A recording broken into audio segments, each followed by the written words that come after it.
Hi, Margaret. Hold on. Car. Hi, Margaret. Thanks for agreeing to share your experiences having pelvic floor dysfunction, ultimately getting surgical management for it. Just wanted to talk a little bit about your diagnosis. How did you get diagnosed and the effect of the advice that was given? All well intentioned, of course. They're trying to look out for you. Tell us a little bit about that story.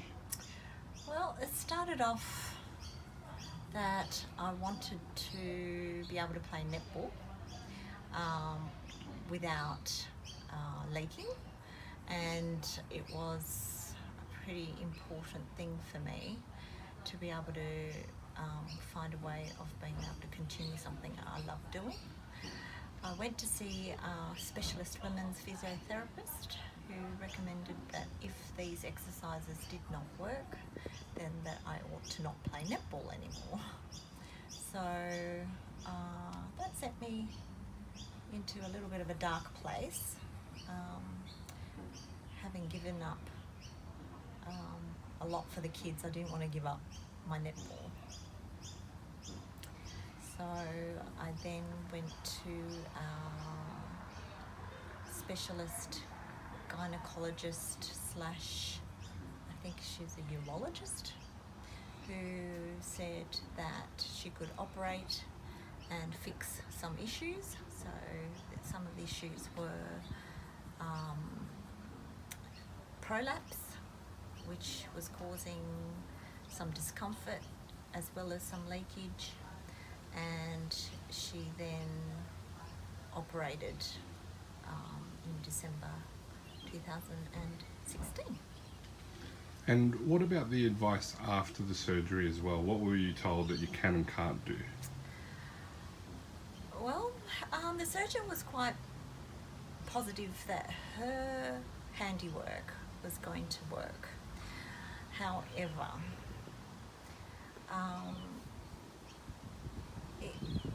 when I went to see a physio, It was a different physio. it was a different physio. They were not very encouraging of ever lifting weights. And one of the things that I really wanted to do was not just to go back to netball, but was to try something like CrossFit. So that was taking it a whole new level. And that's when I came to see you. Cool. And how have you been, because you live in a completely different part of the country, how have you been just in general? How's your recovery been over the past year? Oh, well, it took a long time. I went to see another physio up in Brisbane who was like-minded as you, and she was able to help me for 6 months. I saw her once a month, and she gave me exercises to do, and I followed her program so basically rehabbing for 6 months. Ever since, I've had no troubles with the prolapse or with the leakage, and I've been able to get back to weightlifting and playing netball. Fantastic. So just, the emphasis of this video really is about the effect of therapists' words. And, we've been friends for over 10 years. And, you're a smart woman, architect, lawyer, always studying.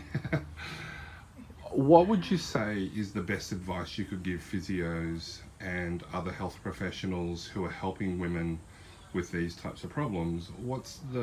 From a patient perspective, what would you say? Oh, it's so important. It is so important. Now, to hear your words, and you said to me nearly exactly a year ago actually, that it will take time for things to heal, but by the end of the year you will be lifting. Now, they were big. They were really big. Not only was the actual operation a big deal, it's psychological. And if your head's not in the right space, if people can't help you, the health professionals cannot help you physically, they need to help him mentally as well. And they were words that I lived for a year while I was rehabbing. Excellent. So definitely care with words. Don't take away people's hope. Yeah. That's very big, because you are facing a prospect where you can't get back to things that you really want to do. So you're taking away people's enjoyment, because why bother?